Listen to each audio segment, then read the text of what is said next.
Mom sent me a gift list for their 40th anniversary, a $15,000 trip, a new car, and diamond earrings. I was at my desk when the email popped up subject line Anniversary Ideas. I thought it'd be a dinner suggestion or flowers. Instead, it was a shopping list from hell with my name in parentheses next to every luxury item. I read it twice, hoping I'd misread the numbers. I hadn't. My parents wanted me to buy all three. My hands actually shook. I could feel heat climbing up my neck. But that email was only the beginning. I'm Amelia Hart, 37, and if you'd met me 5 years ago, you'd never guess I'd end up running a vintage furniture business that ships pieces all over the country. Back then, I was broke, newly divorced, and working 12-hour days trying to keep a tiny shop alive.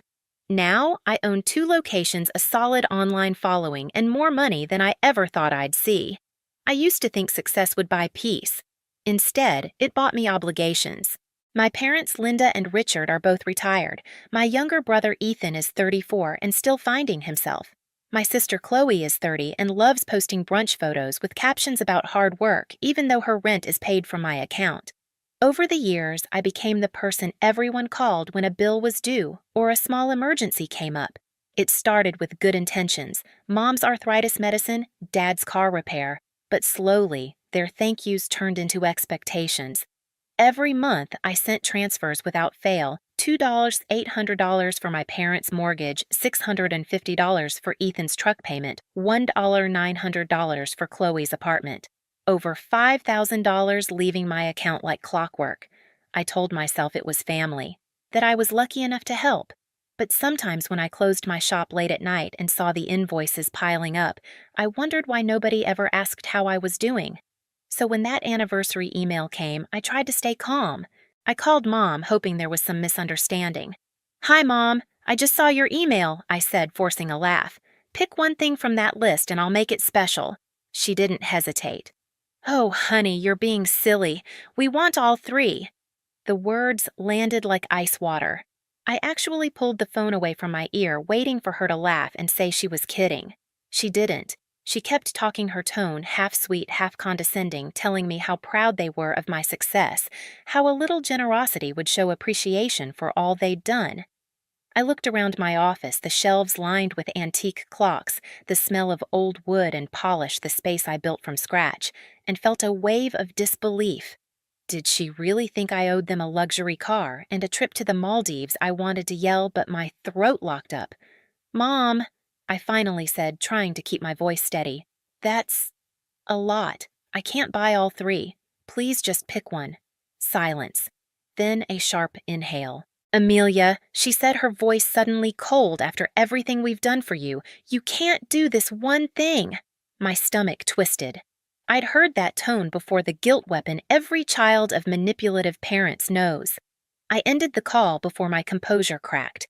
For the next hour, I just sat there staring at the monitor, watching the cursor blink on an empty invoice. I felt small again, like I was 16, begging for permission to have my own opinion. That night, I told myself it would blow over. Maybe she was just caught up in the excitement of their anniversary. But deep down, I knew better. This wasn't a misunderstanding. It was a pattern. The next morning, I woke up to a flood of messages in our family group chat. "Ethan, come on sis, just buy them the stuff." They raised us. "Chloe, you make more in a week than I do in a month. Don't be cheap about Mom and Dad's anniversary." My chest tightened. I hadn't even told them about the call. Clearly, Mom already had. I typed a response, deleted it, then tossed my phone on the couch. The smell of coffee filled the kitchen, but it only made me feel queasy. I couldn't shake the sentence looping in my head. "You're being silly. We want all three." That tone, the arrogance of it. At work, I tried to distract myself reorganizing a cabinet of mid-century lamps. Every brass handle I polished, every receipt I folded, I heard her voice again. By noon, I was exhausted not from labor, but from trying not to explode. My manager, Nora, noticed. "You okay?" she asked. I forced a smile. "Family stuff." She nodded like she understood, but she couldn't. Unless you've had someone guilt-trip you in the name of love, you don't know how it feels like drowning while someone holds your head under and tells you it's for your own good. That evening, Mom called again. I hesitated before answering. Amelia, we were talking, and your father agrees, she began her tone, brisk businesslike. The car would be more practical than the trip, but of course we still want the earrings too. Mom, I said quietly, I already told you I can't afford all that. She laughed the same dismissive laugh that had once made me feel 5 years old. Oh, stop it! You can afford it. You're doing so well, darling. Don't make this awkward. Something inside me snapped not loud, but final. You're asking me to spend over $50,000 because you feel entitled to it. Don't you dare use that word, she hissed. We gave you life. We supported you. Now it's your turn. For a moment I couldn't speak. The sheer boldness of it left me stunned. Mom, you didn't pay for my degree or my store or my rent when I started out. I built everything myself. Enough, she cut me off. You've changed. Money's made you arrogant.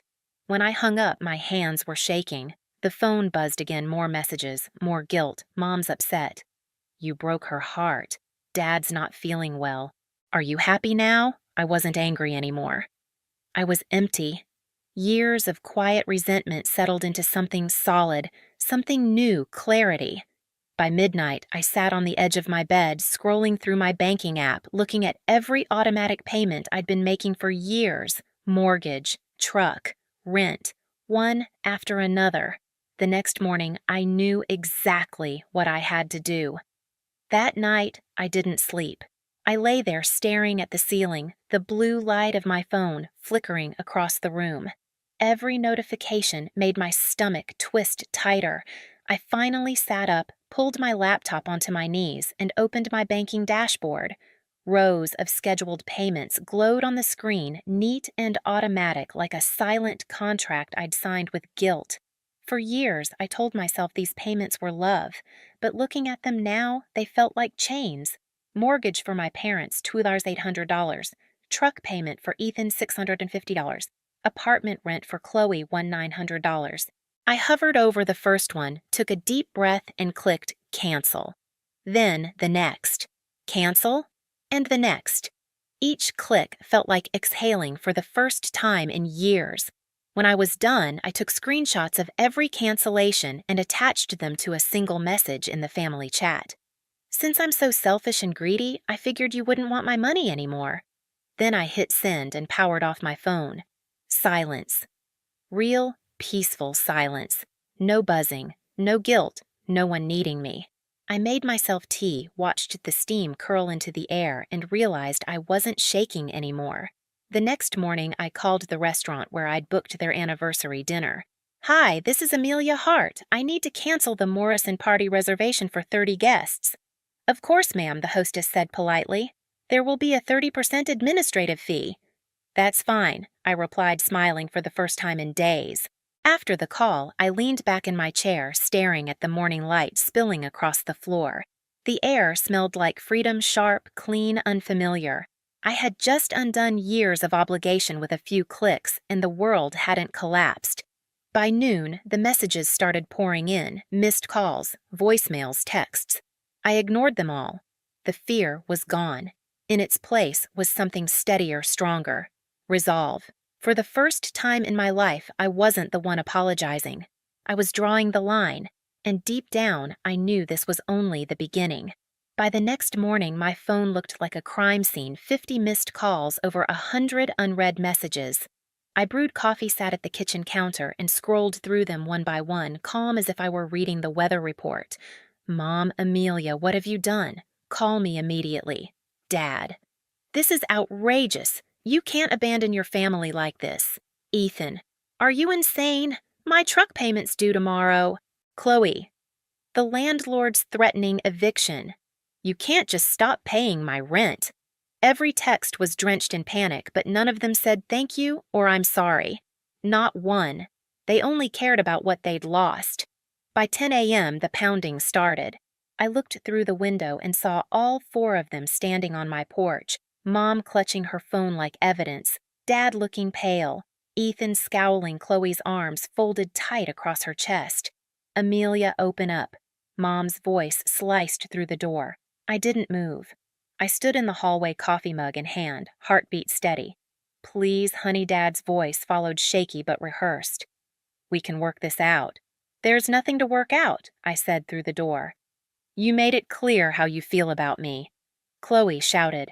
You're overreacting, we're family, and family doesn't call someone selfish after bleeding them dry, I replied. They stayed for nearly an hour, voices rising and falling, pleading, cursing, bargaining. When Mom started sobbing, I turned up the music on my phone until the sound faded into background noise. Eventually, the knocking stopped. Tires crunched on the driveway. Silence returned. For 3 days, I didn't hear from them. I went back to work, lost myself in the rhythm of the shop, the creak of the old floorboards, the scent of lemon oil, the quiet hum of normalcy. Nora noticed I was lighter. You look peaceful, she said. I guess I finally cleaned house, I told her, half smiling. But peace never lasts long in a family that feeds on chaos. That Friday, as I was pricing a set of crystal lamps, Nora appeared in the doorway. Amelia, your parents are here. I froze. Send them in. Mom and Dad walked in slowly, both looking smaller somehow. Mom's eyes were red, her makeup uneven. Can we sit? Dad asked, voice low. I nodded toward the chairs across from my desk. Mom took a breath, smoothing her blouse. We were wrong to ask for so much. We've decided we'd be happy with just one thing, the trip or the car or the earrings. Whatever you choose. For a second, I just stared at her. Then, unexpectedly, I laughed. It started small, then spilled out uncontrollably. They looked startled. What's so funny? Dad asked, frowning. You still don't get it, I said, wiping a tear from my cheek. I'm not buying you anything. Not one thing. Mom's lips trembled. You're breaking my heart. Mom, I paid your medical bills for 3 years. I know there's nothing wrong with your heart. She gasped like I'd slapped her. How dare you talk to me that way? I'm done talking your way, I said quietly. I've supported you for years while you acted like it was owed to you. That ends now. Dad leaned forward, desperation edging his voice. What about the anniversary dinner? We already invited everyone. I canceled it, I said simply. You canceled it. Mom's voice rose a full octave. We can't uninvite 30 people. You might want to learn how I said meeting her eyes, or host something you can actually afford. Mom started to cry again, but there was no sincerity in it, just performance. You're cruel, she whispered. I'm free, I corrected. They left in silence. I could hear Mom crying all the way down the hall. That weekend, my phone exploded again, but this time it wasn't my parents. It was the rest of the family. Aunt Maggie, your poor mother is devastated. Uncle Ray, you're making a fool of them. Fix this. Cousin Josh, how can you treat your parents like that after all they've done? I stopped reading after that. Let them talk. Let them judge. They weren't the ones wiring $5,000 a month while being called ungrateful. 2 weeks later, the day of my parents' anniversary came and went without a word from them. Out of curiosity, I checked Chloe's Facebook. There, it was a small party in my parents' living room. 10 people, paper plates, dollar store decorations. The caption read, a simple celebration for 2 amazing parents. Some people forget what family means. I actually laughed out loud. The photos showed them smiling, surrounded by relatives' cake crumbs on the table. No Maldives trip, no diamonds, just reality. For the first time, I felt a strange relief wash over me. They looked content, almost happy. Maybe this was what they'd needed all along, life stripped of entitlement. But my peace didn't last. 2 months later, I came home to find their old Honda parked outside my gate. Mom and Dad stepped out, faces gray with worry. Amelia, Dad said we need to talk. I folded my arms. What now? We can't make the mortgage payments anymore, Mom said, her voice cracking.